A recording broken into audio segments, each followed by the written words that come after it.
What's up, guys? All right, so today we are going to be talking about the top 15 rides at Phantasialand.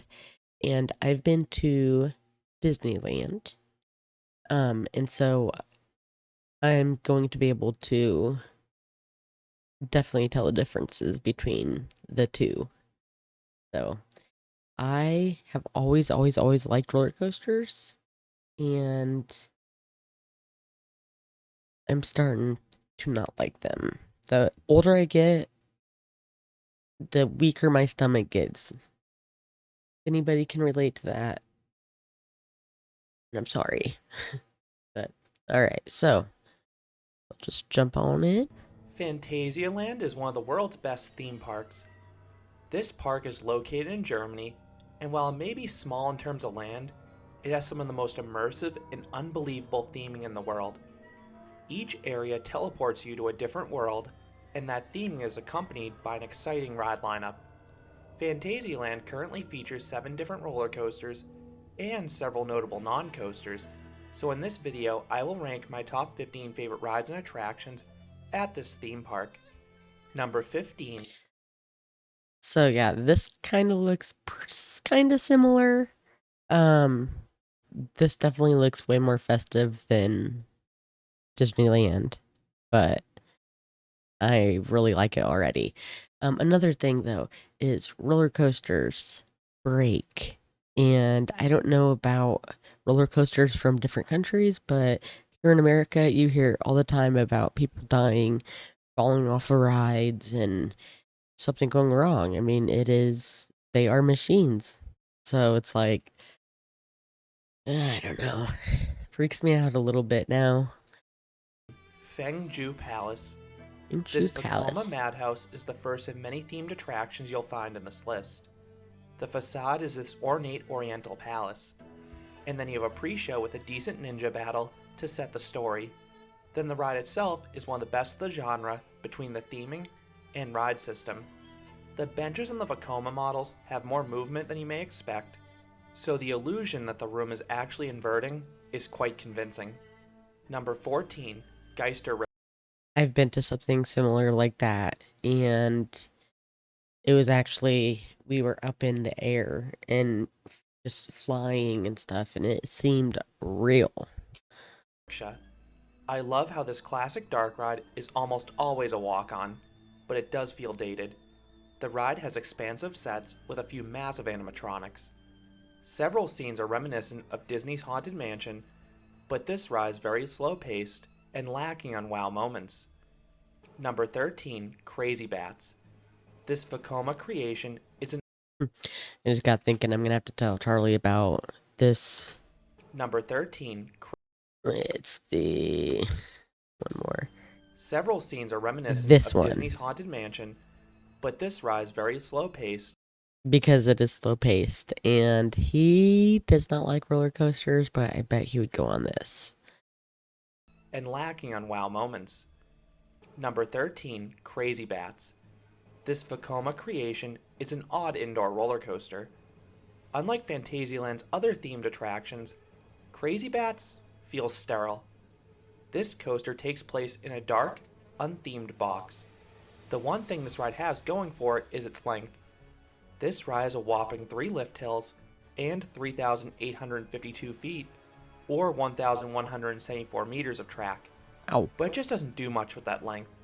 Only a few turns offer mild force at best. Number 12. Raik. This Vekoma family boomerang is intertwined with Terran.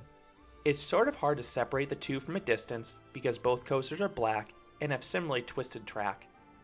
Raik has a tummy-tickling initial descent, but this ride is all about the visuals as you wind your way through Klugheim Ew. and under Terran. The layout may be short, but it's a decent family coaster. Up next That one would probably make me dizzy. would have been Hollywood Tour. This now closed boat ride felt like Disney's Great Movie Ride crossed with Pirates of the Caribbean. Why is it The ride closed? began with a tiny drop before passing iconic scenes from famous films. Like Geister Rikscha, some of the sets were dated, but the source material on this dark ride was far more engaging. Number 11. Hotel Tartuff. This themed funhouse is an attraction you may not expect to see at a major park like Phantasialand. Unlike most funhouses that have barely any theming, this one takes guests on a wild journey through a chaotic hotel. The visuals combined with a goofy soundtrack augment the abundance of effects. You have some of my favorite gags like sliding stairs, a rotating barrel, and a fast, near vertical slide at the end. This is I've never been on anything like that, and that sounds like it would be pretty awesome. my second favorite funhouse in the world. Number 10, Colorado Adventure. This Vekoma creation is one of the best mine trains in the world. This coaster's incredible length with 4,199 feet or 1,280 meters of track. And the layout is pretty scenic too, between all the tunnels and rock work. Then you also have an extended indoor section in total darkness that feels out of control. Just make sure to ride this coaster in the back. If you ride there, there are some larger drops that offer a little bit of airtime, and you're really whipped through those turns, generating some sudden laterals. Number 9, Okay. Talokan. The world's best top spin is just as fun to watch as it is to ride. This Who's creation is unbelievably well themed. You have tons of fire and water effects, plus a massive hieroglyphic wall that encases the attraction. This curved wall messes with your sense of direction, and it's super disorienting. And those visuals are paired with an intense ride experience. Talokan has 2 sets of 5 flips that pull some incredibly strong positive Gs. It feels like the rides try to jam you through the harness with all that force. Number 8, Mystery Castle. This is a very unique drop tower. The ride begins with a creepy queue line through a haunted castle. The scenes get darker and more mysterious as you go deeper into the castle, and I've heard the park occasionally has scare actors in there.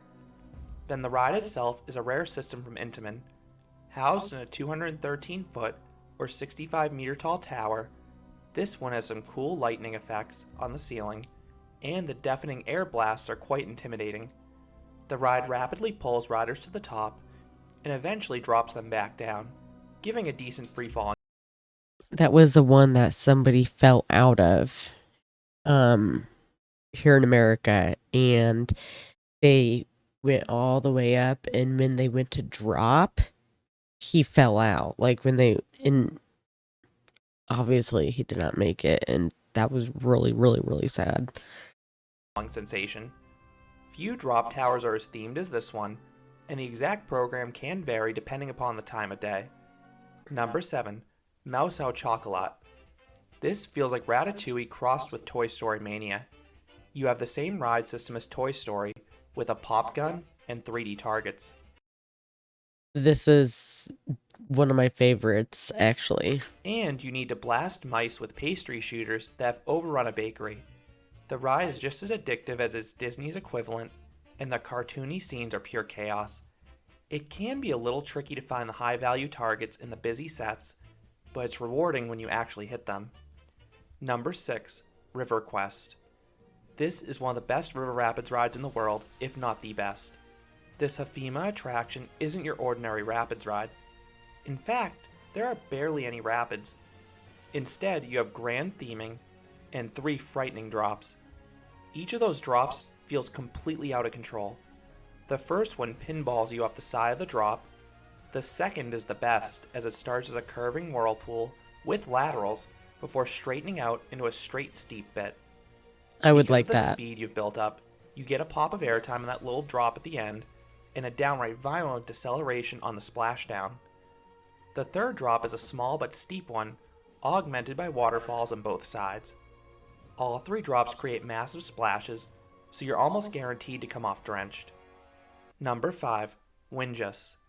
This bizarre Ooh. Mauer spinning coaster has 2 separate tracks, Force and Fear. Like most coaster enthusiasts, I prefer the Fear side because it has the better drops, but both sides are super fun. You get some great spinning throughout, and the drops are sweet when you take them sideways or reverse. Then each side has some special tricks I don't want to spoil here, but they're sure to leave you laughing and questioning what just happened. Cool. Number 4, Chiapas. This creation is one of the world's best log flumes. Chiapas. This Mexican-themed flume is stunningly beautiful. Oh. This water ride takes This is like the log ride that we have. One of my favorites too. Over and through caves, and also mixes in the occasional dark ride scene, with the highlight being the backwards bit that feels like a dance party with the festive music and club-like visuals. The ride also features some solid drops, with the strength being the final one, which has the record for the steepest drop in a log flume. It's quite tall, so it offers a tiny pop of airtime towards the back, but that's not all. The pullout pulls some surprisingly strong positive Gs, and then you rocket over a speed hill that actually gives some floater airtime. You'll come off this one pretty wet, but it's well worth it for such a complete experience. Number 3. Black Mamba. This B&M invert takes inspiration from Nemesis at Alton Ooh, Towers, and is similarly reliant on great visuals. The coaster winds its way over, under, and through an intricately themed African village. That theming no. is what makes this coaster special. And this one also has a much different layout, focusing more on turns and speed, particularly in the second half. And if you ride in the back, you'll get a fairly forceful ride too. The inversions have good snap back there, and the turns and helixes also pull some solid positive Gs. I have a separate review going into more detail, but this is easily in the top half of inverts. Number 2. Terran. Nah. This intimate multi-launch coaster is the I'm just Number 2. curious. Somebody lost. It looks like a sock. Not sure what it is, but that's funny. Terran. This intimate multi-launch coaster is the anchor of Klugheim, and it is a stunning attraction. The launches have decent power to them, and then you navigate a devilishly twisted layout that's impossible to memorize. The coaster's biggest strength are those visuals as you carve your way through the village and past the rockwork. There are many near misses, but there are also some great elements towards the beginning of the first and second halves. The twisted S-hills offer some good airtime, paired with strong laterals. Both halves do peter out towards the end, but it is still a very impressive coaster that I go into more detail in a separate review. And coming in at number 1 is F.L.Y. The prototype next generation Vekoma flying coaster is easily my favorite attraction at Phantasialand. Heck, it's one of my favorite coasters anywhere. Set in Rookburg, this coaster is a similarly twisted layout to Terran, but I find both the visuals and forces to be superior in this one. Whizzing past buildings and over pathways is magical in that flying position. And if you're in the back, almost every valley and turn delivers crushing positive Gs. I was not expecting this ride to be as forceful as it was, but it really is one of the best coasters in the world for positive Gs if you're in the back of the train. See, it seems like the back on all these rides are like the best, but for me, it's always the front. In any theme park that I've ever been to, it's always the front of the. F.L.Y. also mixes in 2 I don't know. unique launches, surprising pops of airtime, and 2 floaty inversions. F.L.Y. is a super long ride that's different than the other flyers I've been on, and I really hope Vekoma builds more of these for the reasons I go into in a separate review. Ugh. So that is how I rank the top 15 rides and attractions at Phantasialand. What are your favorite rides at Phantasialand? Or thoughts on any of the attractions I mentioned? I would love to hear your thoughts about any of these rides down in the comments. Yeah, there you go, guys.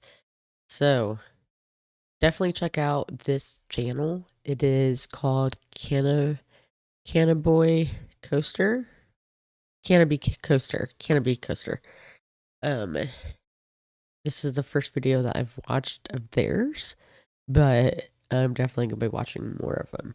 And I am very surprised I did not see like something similar to a Ferris wheel. I think that's yeah, that's what it's called. The little circle thing you go all the way up and down unless I just missed it. That's like one of the oldest um rides ever. Really? And what what are these? I don't know. I'm gonna have to check more into that because it seems awesome. Um, just wondering like if they have like arcade rooms and stuff like that. That's the stuff that Disneyland had that I loved the most, and like more I feel like we had more water rides than Phantasialand. But anyway, thanks for watching, guys. If you like the video, please hit the subscribe button, and we'll see you in the next. Bye.